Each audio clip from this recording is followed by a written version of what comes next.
Hello and good afternoon, everybody. Hope you're all staying safe and warm and inside. Um, so this afternoon, our class is going to be on this weather front that's moving in and just some additional tips on what we can do to keep ourselves safe and, what you should have kind of backed up or ready to go. So, like right now, I've got two phone chargers on, which I'll tell you more about later, as well as my phone charging right now because there are potentials of power outages. But let's first look at what's going on in the Bay Area. Now, hold on one second. I'm going to try something out. All right. Never mind. Didn't really work. Suddenly my skin turned orange. This is bizarre. Okay, there we go. It's just the lighting. Pretty funny. Okay, so after experiencing an atmospheric river that soaked Northern California New Year's weekend, Bay Area residents prepare for another even stronger storm system to arrive Wednesday. That's today. And it was supposed to have started about 4:30 last night, or this morning, which it did start to rain, but the winds haven't really kicked up that bad. That weather forecasters warned could have catastrophic impact. So it could be a deadly storm, and that, depending on where you are, I mean, there's going to be flooding and things like that.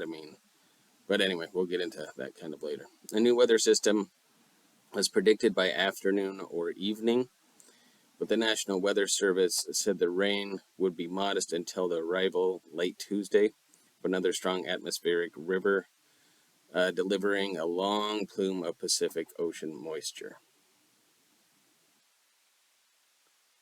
So the Bay Area office of the National Weather Service did not mince words, which basically they were agreeing with each other, about the approaching atmospheric river, warning it could have catastrophic impacts across the region. And this is a quote: "To put it simply, this will likely be one of the most impactful systems on a widespread scale that this meteorologist has seen in a long while," the statement read. The impacts will include widespread flooding, roads washing out, hillside collapsing, trees down, potentially full groves, widespread power outages, immediate disruption to commerce, and the worst of all, likely of possibly human life. This is truly a brutal system that we are looking at and needs to be taken seriously. So that's why we're doing this class, is to take this seriously.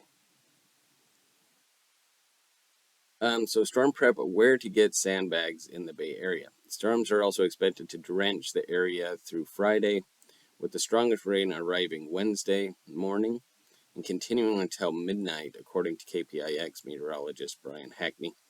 The NWS, National Weather Service, issued a flood warning from Wednesday at 4 a.m. to Thursday at 4 p.m. Weird, wild stuff. Sorry, I'm not putting it lightly, but it is a big storm coming in. Weather Service added, unlike previous winter storms that blew in from east to west, the new storm system looks like it will run north to south, and the biggest rainfall will hit the coastal mountains all at the same time. The bottom line for this week is that for the January 4th through 5th storm, expect similar impacts or worse compared to what happened on December 31st, which it was pretty bad. Just everywhere was flooded. I'm happy to say that the gutters in front of my house weren't flooded, but right across the street, it was definitely flooded to where it started to spill over to this side of the street. Rapid rises on creeks and streams, down trees, multiple mudslides across the region, power outages, so kind of the same thing. And some of our main rivers approach the flood stage. One area of concern is the Russian River near Guerneville. So be careful out there.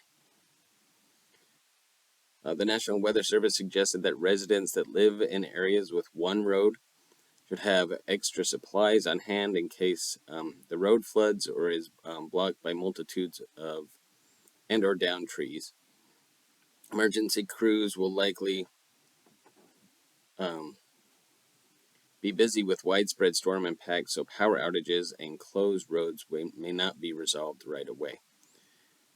And right now, it's pretty sparse. I was watching the news yesterday, and a lot of places, like near the Russian River, things like that, people went to the store and they went to buy pumps for their sump pumps, which just kind of dilute the water or kick the water out from like basements and things like that, or set like wet dry vacs, and they were completely out, as well as whatchamacallit, the generators. A lot of generators are out. So, additionally, the Bay Area office of the National Weather Service issued a high winds watch for much of Northern California, stretching from Mendocino County to Monterey County. Officials say the winds are expected to be much stronger than during the storm on Saturday. And this is all throughout the Bay Area. Like, it's not just, they're talking, I mean, this is Coco County, this is Alameda, this is all over the place. And, well, this was from last week, so we'll skip past that, because I do want to make sure I hit some other stuff.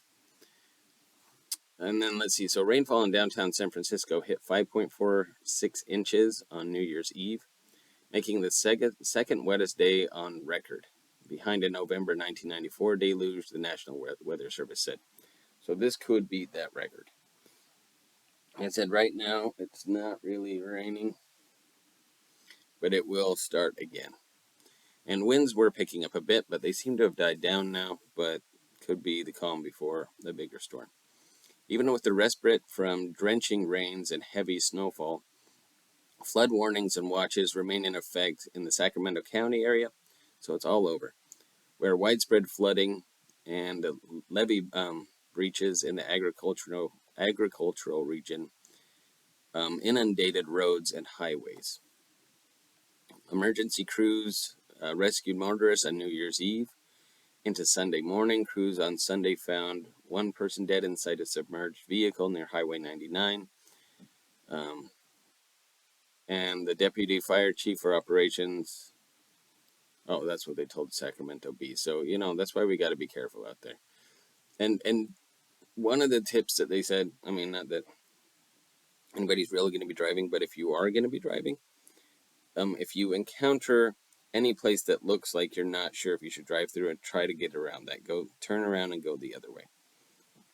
And this is partly why we're making sure that we're keeping everybody safe today, because we don't want any of our vans getting stuck or putting people in more danger than they really need to be put in. So it expected that flooding from the Cosumnes River and the McConley. There was a day when I could say that just fine. McCollum. Yeah, McCollum. That's what it is. River is moving southwest towards I-5 and could reach these areas in the middle of the night. So this is more Sacramento stuff. And so what they're saying is, and near Lake Tahoe, dozens of drivers were rescued on. Oh, one moment. I'm gonna sneeze. But again, dozens of drivers were rescued on New Year's Eve along Interstate 80 after a car spun out in the snow during the blizzard. So, like Donner Pass, you want to avoid that unless you have chains or a big truck. And it's best to kind of hunker down right now, is what I would say. And, it's good that we're getting this rain. It is. But at the same time, it's tough when it all happens at once. It's better when it's kind of spread out a little bit.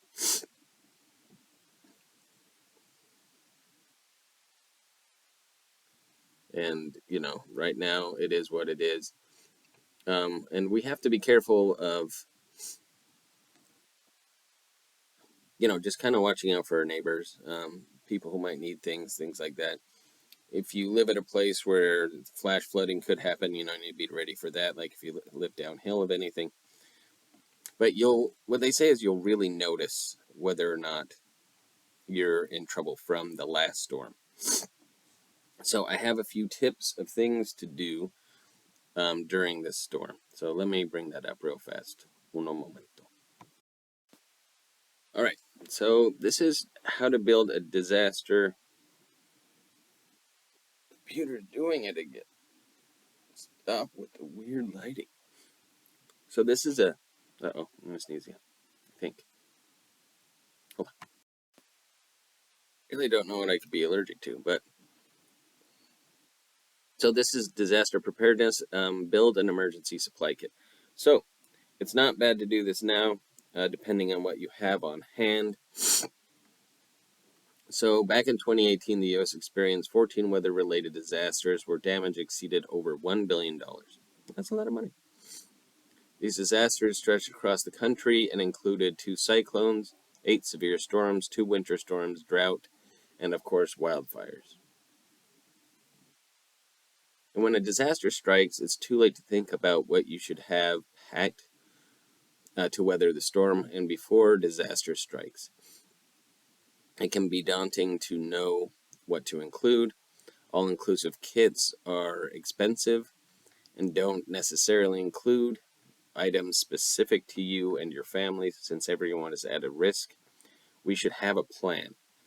So let's formulate a plan.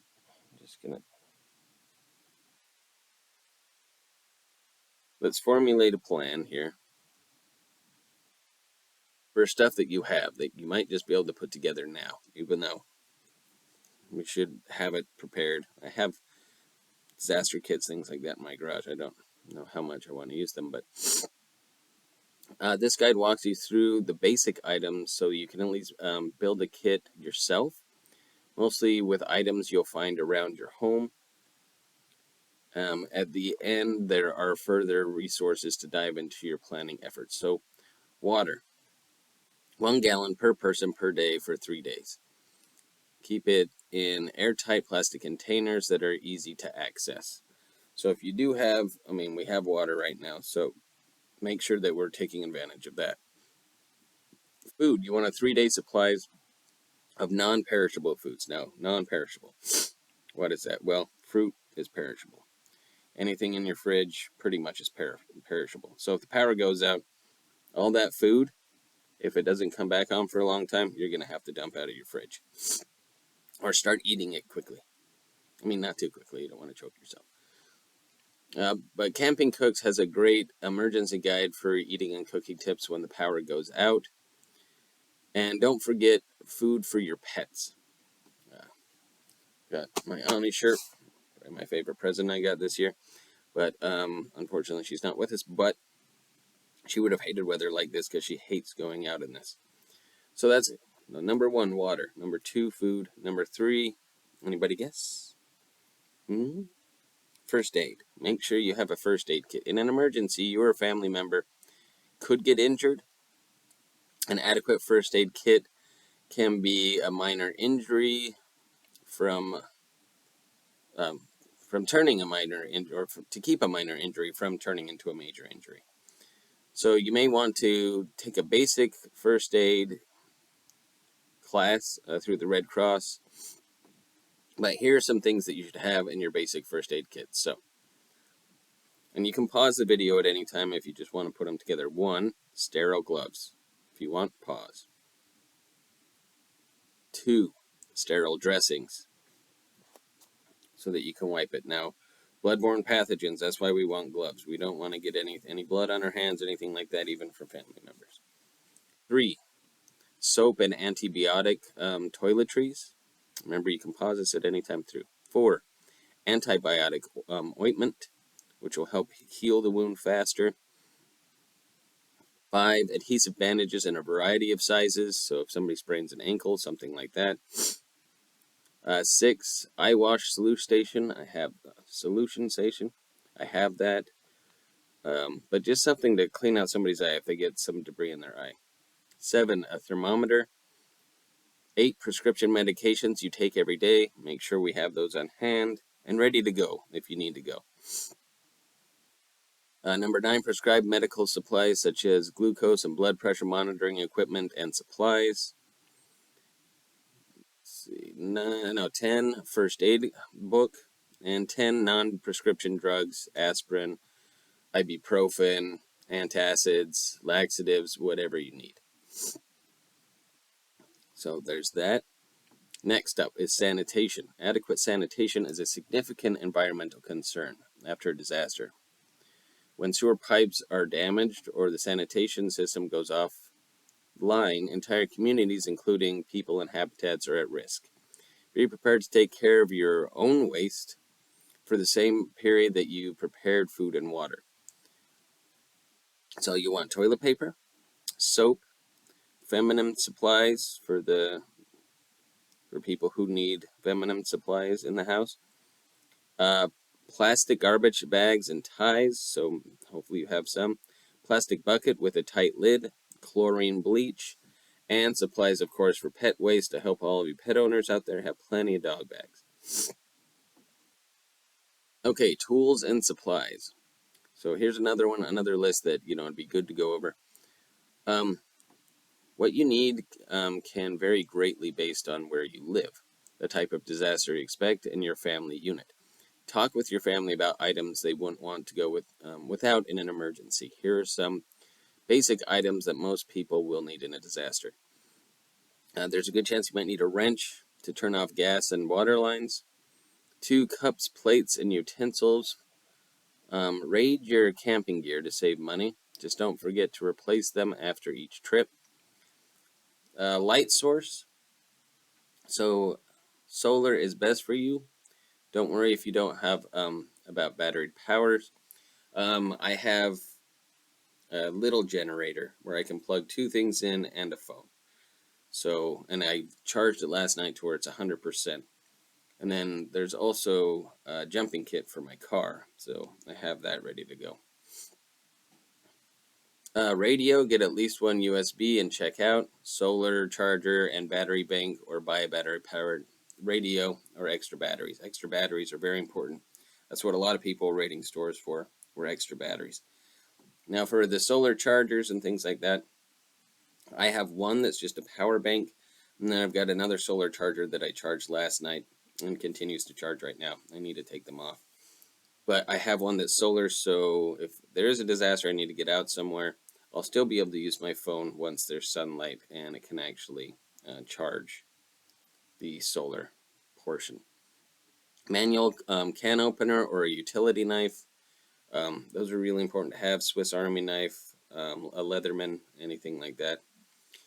Hopefully you have this around your house. A small fire extinguisher, pliers, duct tape is always very good to have. Matches in a waterproof container, and plastic storage container to keep everything in one place. And then the rest of the stuff, there's some things you might need. Birth certificates, bank account numbers, immunization records, things like that. Hopefully, your family has that all compiled in place. But it's a good thing to help remind people of in an emergency. Say, hey, do we have this ready to go? And a lot of the times people do, sometimes they don't, but that's just kind of the nature of the game. But it's a good thing, like, hey, do we have all our paperwork together, just to help your family out if there ever is such a situation where you'd need.